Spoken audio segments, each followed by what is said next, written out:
Hello guys, welcome back to my YouTube channel Maa Saraswati classes. आज हम पढ़ने वाले हैं क्लास 7 का एक टॉपिक रेस्पिरेशन इन ऑर्गेनिजम्स, जो कि हमारा एनसीईआरटी का चैप्टर नंबर 6 है। तो वीडियो शुरू करने से पहले वीडियो को लाइक, सब्सक्राइब, शेयर और कमेंट जरूर करिएगा। चलिए शुरू करते हैं। देखिए, सबसे पहले हमें समझना होगा रेस्पिरेशन के बारे में। रेस्पिरेशन मतलब श्वसन, यानी कि किस प्रकार जीव जो है वो सांस लेते हैं, उनमें सांस लेने की प्रक्रिया क्या होती है, सांस लेने से हम जीवित कैसे हैं, इन सभी चीजों के बारे में आपको इस चैप्टर में डिटेल में समझना है। ठीक है, तो समझते हैं। सबसे पहले हमें समझना है रेस्पिरेशन के बारे में, यानी श्वसन के बारे में। तो ये देखिए, ये एक तरीके का प्रोसेस है। यहाँ पे लिखा हुआ है इट इज द प्रोसेस, यानी ये एक तरीके का प्रक्रिया है। ठीक है, by which the food is break down into simpler substance with the release of energy in the form of glucose। ठीक है, यहाँ पे इसका कहने का मतलब है कि ये एक तरीके का प्रक्रिया, यानी श्वसन एक तरीके का प्रक्रिया है जिसमें हमारा जो भोजन हम खाते हैं, जो भोजन, उन्हें ये जो रेस्पिरेशन यानी श्वसन किया करते हैं। तो आपको मालूम होना चाहिए कि जब हम सांस लेते हैं तो हम ऑक्सीजन को लेते हैं, ऑक्सीजन इनहेल करते हैं। आपने लोअर क्लासेस में पढ़ा होंगे कि आपने ऑक्सीजन को इनहेल करते हैं और हाँ, कार्बन डाइऑक्साइड को एक्सहेल कर देते हैं। कार्बन डाइऑक्साइड को आप छोड़ देते हैं और ऑक्सीजन को आप लेते हैं अपने शरीर के अंदर। तो रेस्पिरेशन एक ऐसा प्रक्रिया जिसमें आप जो भोजन खाते हैं उसको सिंपलर सब्सटेंस में, यानी कि उसको तोड़ देता है एक सिंपलर सब्सटेंस में, और एनर्जी को ग्लूकोज के फॉर्म में रिलीज करता है। और एक और चीज होता है इसमें, एटीपी। एटीपी यानी एडिनोसाइन ट्राइफॉस्फेट, तो इसके फॉर्म में भी वो एनर्जी को रिलीज करता है।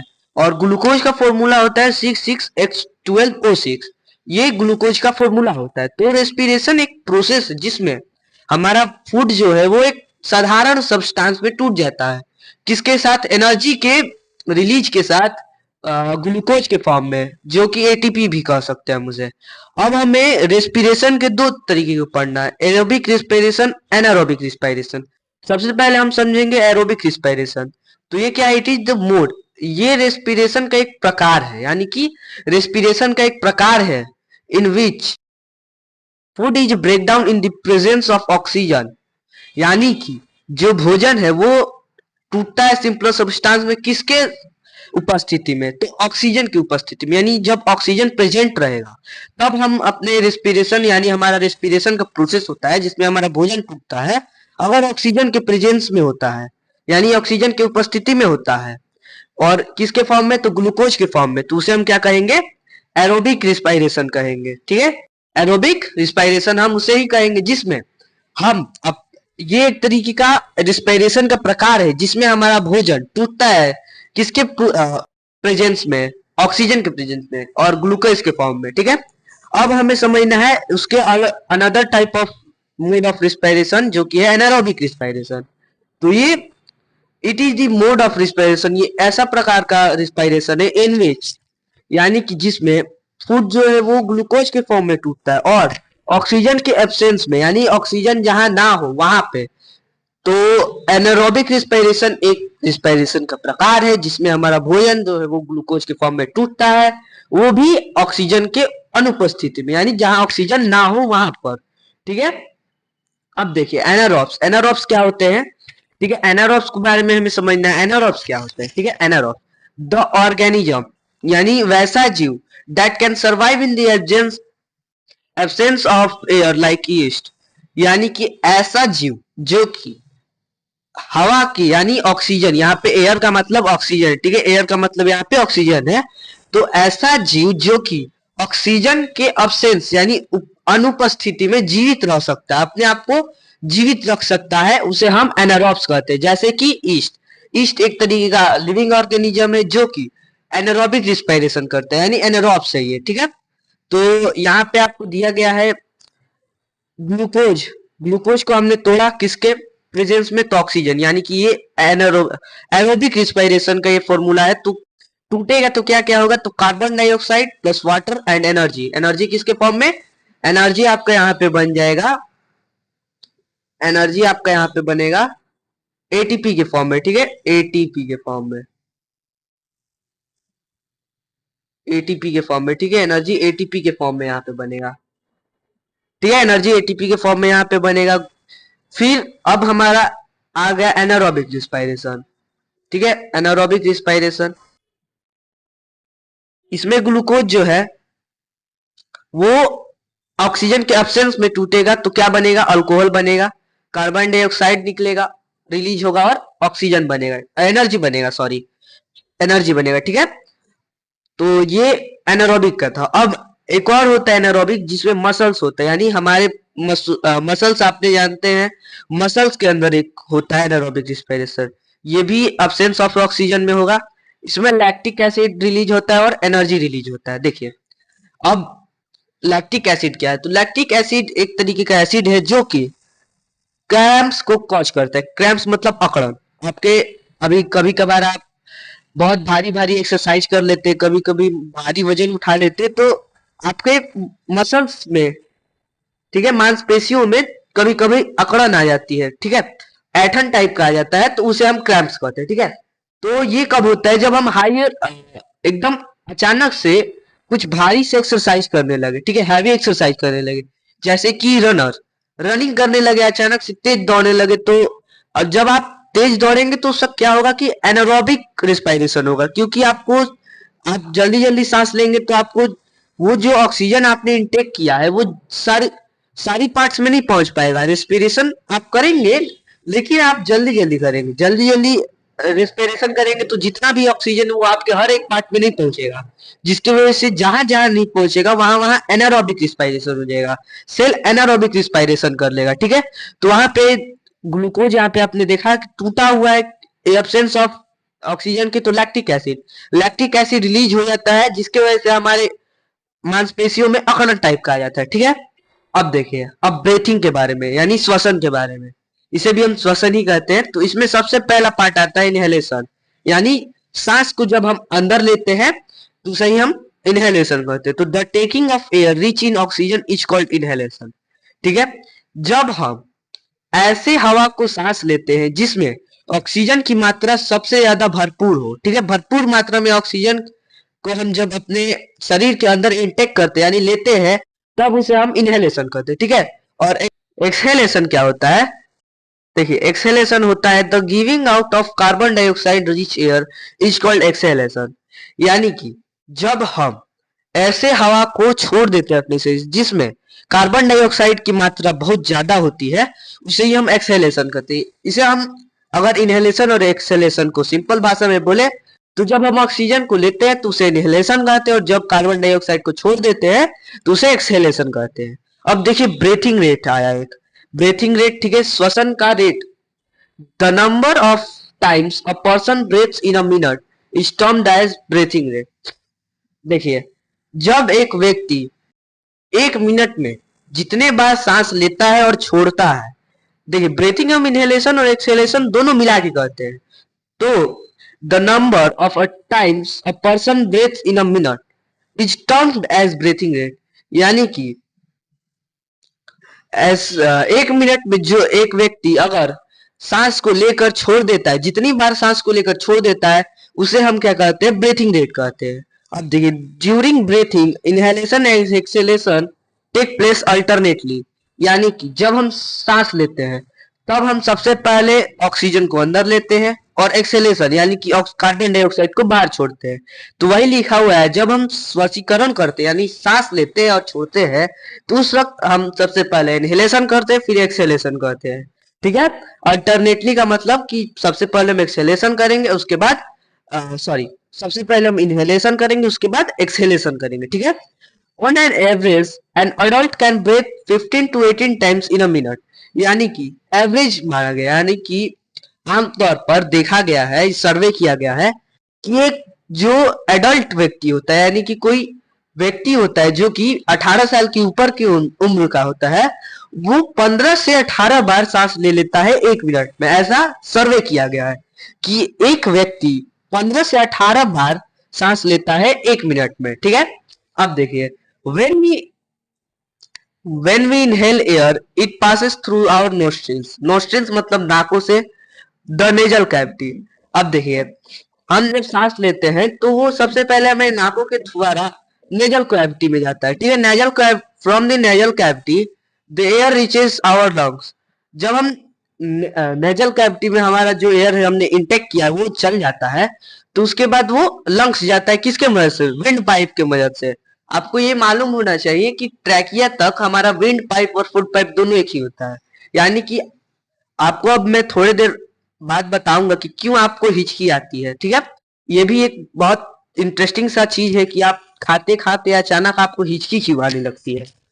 बहुत सारे लोग बहुत सारे लोग ऐसा कहते हैं कि कोई आपको दूर से याद करे, तो नहीं, यहाँ पे ये जो आपको बताया गया है रीजन वो गलत है। आपको आगे जाके रीजन पता चलेगा, ठीक है। तो हम अपने टॉपिक पे आते हैं। तो नेजल कैविटी से हमारा जो सांस होता है, जो एयर हमने इनहेल किया है वो विंड पाइप की मदद से लंग्स में जाता है। Lungs are present in the chest cavity. हमारे छाती के पास, यानी चेस्ट कैविटी मतलब छाती के पास हमारा जो लंग्स है वो प्रेजेंट होता है, ठीक है। लंग्स हमारा छाती के पास प्रेजेंट होता है। This cavity this cavity is surrounded by ribs on the sides. यानी कि ये जो कैविटी है, यानी ये जो चेस्ट कैविटी है, ये लंग्स है, उसे हम हमारे रिब्स यानी कि रिब्स ने सभी तरह से सराउंड करके रखा है, उसे घेर कर रखा है रिब्स को, ताकि वो उसे प्रोटेक्ट कर सके, उसे कोई डैमेज ना आए। A large number, a large muscular sheet called diaphragm form the floor of the chest cavity। यानी कि डायफ्राग्राम जो है वो चेस्ट कैविटी का सतह को निर्माण करता है, सतह की तरह काम करता है डायफ्राग्राम उस चेस्ट कैविटी के लिए, ठीक है। तो breathing involves the movement of diaphragm and the rib cage. यानी कि जब हम सांस लेते हैं तो हमारा डायफ्राग्राम और रिब केज दोनों मूव करते हैं, मूवमेंट करते हैं, ठीक है। चलिए हम अब डायग्राम में समझते हैं, इसलिए मैंने डायग्राम लगा रखा है। तो ये है हमारा नेजल कैविटी, यानी कि ये हमारा नाक है, ये हमारा नाक का हिस्सा है, ठीक है। मैं थोड़ा हाई बड़ा कर देता हूँ इसका पेन का टिप, ताकि आपको समझ आए। देखिए, ये है हमारा नाक, ठीक है। यहाँ से हमारा नाक शुरू होता है, ठीक है। ये हमारा नाक का यहाँ पे डायग्राम दिया हुआ है, ठीक है। नाक का डायग्राम मैं दूसरा कलर से कर देता हूँ ताकि आपको और अच्छे से समझ आए।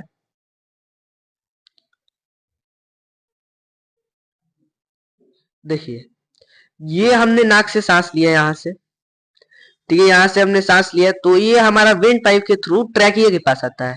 देखिए, ट्रैकिया वो जगह है जहां से हमारा फूड पाइप और वेंट पाइप दोनों अलग होता है। तो देखिए, अब आपको समझाऊंगा कि हमें हिचकी क्यों आता है। तो उसके बाद देखिए, रिब केज है ऐसे ऐसे, जो आपको ये हड्डी की तरह दिख रहा होगा, ये हमारा रिब केज है। और ये आपको जो यहाँ पे मस्कुलर सीट सा दिख रहा होगा, यही हमारा क्या है? यही हमारा है डाइफाग्राम, ठीक है। यही हमारा क्या है? डाइफाग्राम है। यहाँ पे आपको दिख रहा होगा ये रिब केज जैसा, रिब केज के नीचे ये डाइफाग्राम है। और ये जो आपको पतला पतला सा यहाँ पे एकदम लास्ट में जो टिप दिख रहा होगा, ये सारा यहाँ का, ये सब आपका क्या है? ये आपका एल्वियोली है, एल्वियोली, ठीक है। एल्वियोली, यहीं से आपका जो है ब्लड के वेन्स जो होते हैं वो जुड़े होते हैं, ठीक है। ब्लड के वेन्स यहीं से जुड़े होते हैं, यानी आपके नस जुड़े होते हैं, ताकि वो जो है ऑक्सीजन को, जो ऑक्सीजनेटेड एयर है उसे कैरी कर सके, ठीक है। अब देखिए, ड्यूरिंग इनहेलेशन, हाँ तो मैं समझाने वाला था आपको कि हमारा क्यों जो हम जब खाते रहते हैं उसी अचानक बीच में हमें हिचकी क्यों आती है। देखिए, मैं इस डायग्राम को थोड़ा जूम कर देता हूँ।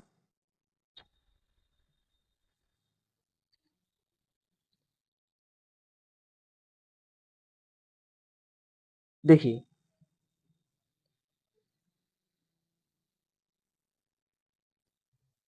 यहाँ पे आपको दिख रहा होगा, ये जो ट्रैकिया यहाँ पे लिखा हुआ है, आपको ट्रैकिया दिख रहा है। यहाँ पे एक ढक्कन सा टाइप का होता है, यानी कि अब जब आप भोजन कर रहे होंगे तो उस वक्त आपका होगा क्या कि आपका जब भोजन, आप मान लीजिए खाना खाए, आपने खाना खाया तो विंड पाइप और फूड पाइप दोनों तो एक ही है, और आप सांस भी ले रहे हैं। तो ये जो यहाँ पे ढक्कन टाइप का जो रहेगा यहाँ पे, वो क्या करता है कि जब आप यहाँ पे जो ढक्कन टाइप का रहता है, जब आप खाना खाते हैं तब वो क्या करता है कि आपका विंड पाइप को क्लोज कर देता है। यहाँ से टैकिया से विंड पाइप और फुट पाइप दोनों अलग होते हैं, तो वो आपका विंड पाइप को क्लोज कर देगा और फुट पाइप को ओपन कर देता, ताकि जो आपका भोजन जो है वो शांति से आपका वो अपने फुट पाइप में जा सके। लेकिन कभी कभार होता क्या है कि आप सोच रहे होते, कुछ खाते खाते आपने कुछ मान लीजिए सोच रहा होगा, आप कुछ सोच रहे हैं, आपको कुछ काम दिया गया, आप कुछ सोच रहे हैं उस काम के बारे में, या आपको कुछ होमवर्क दिया गया स्कूल में, आप उसके बारे में सोच रहे हैं, उस वक्त आपका माइंड जो है वो वहां पे कंफ्यूज होता है। कंफ्यूज किस लिए? क्योंकि आप खाना भी खा रहे हैं, उसी वक्त सांस भी ले रहे हैं। तो आपका माइंड जब कंफ्यूज रहता है, तब आप क्या, माइंड कंफ्यूज हो जाएगा वहां पे, तो ट्रैकिया में अब क्या होगा, एक प्रॉब्लम हो जाएगा उस ढक्कन के साथ, ठीक है।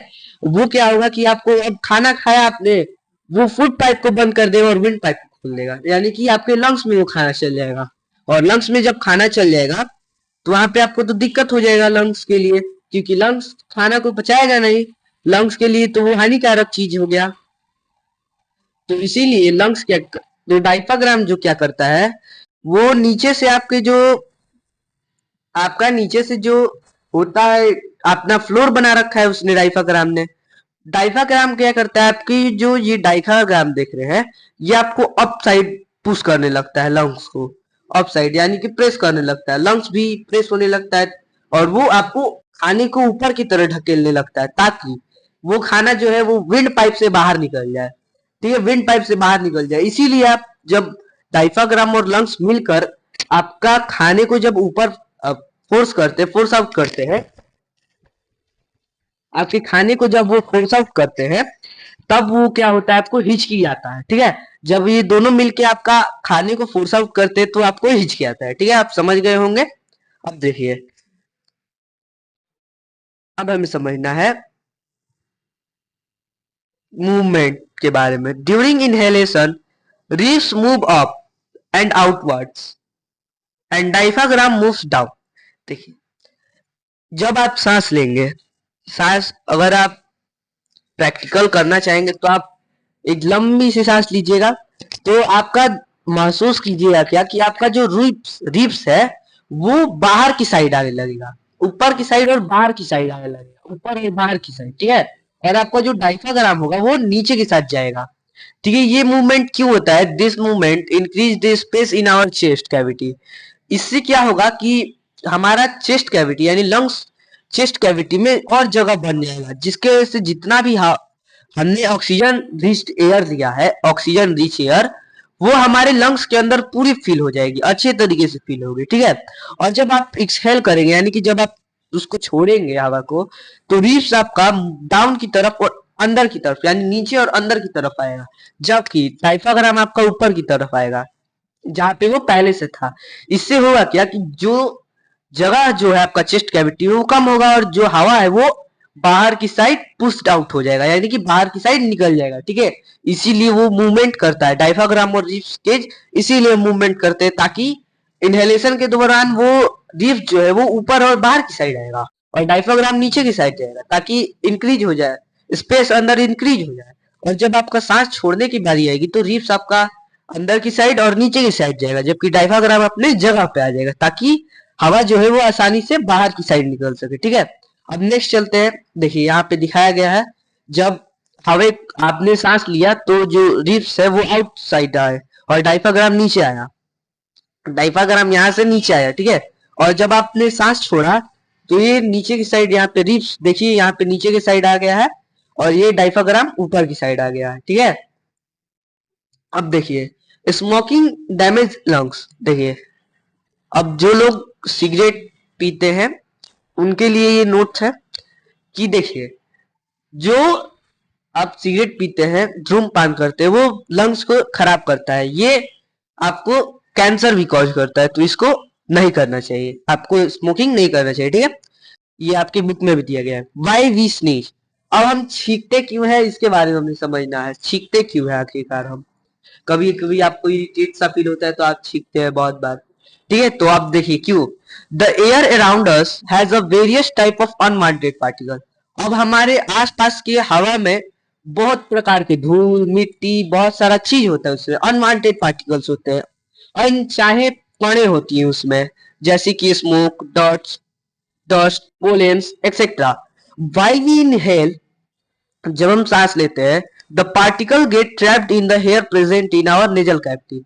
जब हम सांस लेते हैं तब जो अनवांटेड पार्टिकल्स है वो उनसे हमारे नाक के जो बाल है उसे टैप कर लेते हैं, पकड़ लेते हैं, और जो फ्रेश एयर होता है उसे अंदर जाने देते हैं, However, sometimes these particles may get past the air here and in the nasal cavity. अब देखिए कभी कभार होता क्या है कि ये जो पार्टिकल है वो जो हमारे नाक के बाल हैं उसे उनसे छूटकर हमारे नेजल कैविटी के अंदर चले जाते हैं और ये हमें इरिटेट करता है, हमारे लाइनिंग यानी कि नाक की जो सतह है उसको इरिटेट करता है, उसे इरिटेट करता है, जिसकी वजह से हम छींकते हैं। अब हम जब छींकते हैं तो हमारा जो फॉरेन पार्टिकल्स है जो कि हमने इनहेल किया है वो बाहर निकल जाता है जब हम छींकते हैं, ताकि हमारा शरीर इसलिए मतलब हमारा जो नाक है वो इसलिए छींक देता है उस चीज को, ताकि वो जो फॉरेन पार्टिकल यानी कि जो खराब पार्टिकल जो हमारे अंदर आए हैं अनवांटेड पार्टिकल्स, वो क्या करे, वो हमारे शरीर से बाहर निकल जाए। ठीक है, अब देखिए अब the percentage of oxygen and carbon dioxide in inhaled the end exhaled on. ठीक है, जब हम सांस लेते हैं और जब हम सांस छोड़ते हैं तो हम कितना परसेंट ऑक्सीजन और कितना परसेंट कार्बन डाइऑक्साइड लेते हैं या छोड़ते हैं। ठीक है, जब हम सांस लेते हैं तो 21% ऑक्सीजन हमारे लंग्स में जाता है और 0.04% कार्बन डाइऑक्साइड जाता है, जबकि हम सांस छोड़ते हैं तो 16.4% ऑक्सीजन और 4.4% कार्बन डाइऑक्साइड हम एक्सहेल कर देते हैं। ठीक है, अब देखिए अब हमें समझना है, हमने तो ह्यूमन बीइंग के बारे में अभी तक समझा है, अब हमें समझना है कि दूसरे जानवर कैसे करते हैं ब्रीथिंग, श्वसीकरण दूसरे जानवर कैसे करते हैं। देखिए श्वसन कैसे होता है उनमें। सबसे पहला जो केस है वो कॉकरोच के बारे में है। कॉकरोच आपने बहुत बार देखा हुआ, तिलचट्टा। और cockroach has small opening on their sides. ठीक है, ऑन इट्स बॉडी। देखिए कॉकरोच कॉकरोच जो होते हैं उसके ओपनिंग बॉडी पे यानी उसके शरीर पर बहुत छोटे छोटे छिद्र प्रकार के होते हैं, यानी ओपनिंग्स होते हैं, छेद होते हैं, ताकि वो अब उसी छेद की वजह से वो सांस ले सकता है। ठीक है, तो other insects also have similar openings, मतलब दूसरे जो कीड़े मकोड़े होते हैं उनके पास भी सेम वही ओपनिंग होता है, तो उन ओपनिंग को हम क्या कहते हैं, स्पेरिकल्स कहते हैं। यानी कि कॉकरोच या जितने भी छोटे मोटे कीड़े होते हैं उनके पास स्पेरिकल्स होता है। Insects have a network of air tubes called trachea. और देखिए जो इंसेक्ट है यानी जो कीड़े मकोड़े उनके पास एक एयर ट्यूब यानी कि हवा की नली का एक नेटवर्क टाइप का होता है, जाल टाइप का होता है उनके शरीर के अंदर, जिसे हम ट्रैकिया कहते हैं। किस लिए वो होता है, ताकि जो वो कीड़े मकोड़े हैं वो अपने गैसेस को एक्सचेंज कर सके, यानी ऑक्सीजन और कार्बन डाइऑक्साइड को एक्सचेंज कर सके। Oxygen rich air रसेस through the spiracles into the tracheal tubes, diffuses into the body tissue and reach every cell of the body. Similarly, carbon dioxide from the cells goes into tracheal tubes and moves out through aspiracles. देखिए सबसे पहले oxygen जो है, oxygen rich air यानी कि जिस ऐसे air जिसमें ऑक्सीजन की मात्रा ज्यादा हो, वो कीड़े मकोड़ों के स्पेरिकल्स के थ्रू उनके ट्रैकियल ट्यूब्स में जाता है, यानी कि श्वास नली में जाता है, जिसके बाद वो टिश्यू उनके बॉडी के टिश्यू के अंदर जाके टूट जाता है और वो जो ऑक्सीजन होता है वो हर एक सेल के पास पहुंच जाता है। और उसी तरीके से कार्बन डाइऑक्साइड उन्हीं सेल के थ्रू, ट्रैकियल ट्यूब्स के थ्रू और स्पेरिकल्स के थ्रू बाहर निकल जाते हैं। ठीक है, कॉकरोच में ये था। देखिए कॉकरोच में आपको दिख रहा होगा ये सब, यहाँ पे आपको दिख रहा होगा कि ये जो है कॉकरोच का ट्रैकिया है, ट्रैकिया यहाँ पे दिख रहा होगा आपको, ये यहाँ पे नेटवर्क टाइप का ऐसे ऐसे करके है, ये सब नेटवर्क टाइप का कॉकरोच में आपको दिख रहा होगा, यही ट्रैकिया है। और इनके बॉडी में क्या होता है, स्पेरिकल्स यानी कि स्मॉल ओपनिंग्स होते हैं। ठीक है, अब देखिए these air tubes or trachea are found only in insect and not in any other group of animal. ये जो ट्रैकिया या एयर ट्यूब्स है वो सिर्फ और सिर्फ इंसेक्ट्स में पाया जाता है, सिर्फ इंसेक्ट में, और किसी भी जानवर में नहीं पाया जाता है। ठीक है, सिर्फ इंसेक्ट्स में। अब देखिए अर्थवर्म के बारे में हमें समझना है। ठीक है, अर्थवर्म केचुआ के बारे में देखिए, earthworm breathe through their skin, यानी कि अर्थवर्म यानी जो केचुआ है वो अपने स्किन से ही यानी अपने चमड़े से ही वो सांस ले सकता है। ठीक है, उसके पास ऐसा एबिलिटी है कि वो अपने स्किन से ही वो सांस ले सकता है। The skin of an earthworm feels moist and slimy on touching. देखिए जो आपने कभी अगर केचुआ का शरीर छुआ होगा तो वो मॉइस्ट यानी कि नमी उस पे रहता है और बहुत स्लिमी होता है, यानी बहुत फिसलन टाइप का होता है जब हम उसे टच करते हैं। तो उस वो चीज यानी कि मोइस्ट और स्लिमी होने के कारण जो गैस होता है वो आसानी से अर्थवर्म के शरीर से आर पार हो सकता है, यानी कि एक्सचेंज हो सकता है। ठीक है, अब देखिए फ्रॉग के बारे में। फ्रॉग है वो pair of lungs like human being. देखिए जो मेंढक होता है उसके पास हमारी तरह यानी ह्यूमन बींग्स की तरह लंग्स होते हैं, यानी कि दो लंग्स होते हैं हमारी ही तरह। They can also breathe through their skin which is moist and slippery. वो अपने स्किन के द्वारा भी, अगर मान लीजिए कोई फ्रॉग है जिसका दोनों लंग्स वो डैमेज्ड है, तो वो अपने स्किन के थ्रू भी सांस ले सकता है, जो कि नमीदार होता है और फिसलनदार होता है। फ्रॉग भी वही, ठीक है, फ्रॉग अपने स्किन और लंग्स दोनों से सांस ले सकता है। ठीक है, अब देखिए अब क्या है ब्रीदिंग अंडर वाटर। अब देखिए, अब आप सोचते होंगे कि मछली कैसे सांस लेता होगा, मछली तो पानी के नीचे रहता है, मछली कैसे सांस लेती होंगी। नहीं, उसके लिए इनके पास एक स्पेशल टाइप का होता है चीज जिसे हम गिल्स कहते हैं। Gills in fish help them to use oxygen dissolved in water. अब देखिए जो गिल्स होता है वो क्या मदद करता है मछलियों को। जो ऑक्सीजन होता है, आपको मालूम होगा कि ऑक्सीजन का जो केमिकल बाउंडेशन होता है वो H2O होता है, H2O। ठीक है, तो यहाँ पे हाइड्रोजन प्लस ऑक्सीजन होता है। ठीक है, हाइड्रोजन प्लस ऑक्सीजन होता है। तो पानी में तो पहले से ऑक्सीजन डिजॉल्व है यानी मिला हुआ है। तो गिल्स क्या करते हैं, वो पानी में से जो ऑक्सीजन मिला होता है उसे ही डिजॉल्व, जो पानी में ऑक्सीजन होता है उसी को तोड़कर अपने गिल्स के हेल्प से सांस लेते हैं। Gills are projections of the skin. Gills are well supplied with blood vessels for exchanging of gas. यानी कि जो गिल्स होता है वो प्रोजेक्शन, एक स्किन का प्रकार होता है। गिल्स को वो जो है वो ब्लड वेसल से अच्छे तरीके से कनेक्ट होता है। किस लिए कनेक्ट होता है, ताकि वो गैस का एक्सचेंज कर सके। ठीक है, गैस के एक्सचेंज के लिए वो अच्छे तरीके से सप्लाइड होते हैं, किससे, ब्लड वेसल से यानी नसों से। अब देखिए, अब हमें समझना है कि प्लांट्स में ब्रीथिंग कैसे होता है, यानी प्लांट्स कैसे सांस लेते हैं। तो देखिए plants have tiny pores called stomata for exchange of oxygen and carbon dioxide. तो प्लांट के पास स्टोमाटा होता है, यानी कि टीनी पोर्स होते हैं जिसे हम स्टोमाटा कहते हैं, जिसके मदद से वो ऑक्सीजन और कार्बन डाइऑक्साइड का एक्सचेंज कर सकते हैं, अदलाव बदलाव कर सकते हैं। ठीक है, like all other living cells of plants the root cell also need oxygen to generate energy. अब देखिए प्लांट्स के सभी जीवित सेल्स के तरह ही जो रूट सेल्स होते हैं यानी जो जड़ के सेल्स होते हैं, उन्हें भी ऑक्सीजन की जरूरत होती है ताकि वो एनर्जी निकाल सके। Root takes up air from the air space present between the soil particle.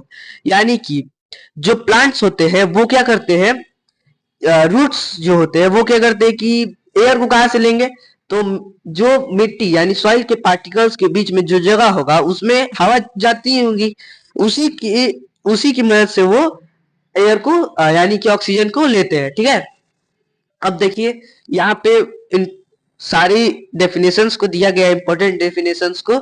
ठीक है, ये क्या है, इंपॉर्टेंट है, ये इंपॉर्टेंट डेफिनेशन है। Thank you. तो चैप्टर यहीं पे समाप्त होता है आपके क्लास 7 का, जो कि हमारा इंटरेस्टिंग सा टॉपिक है।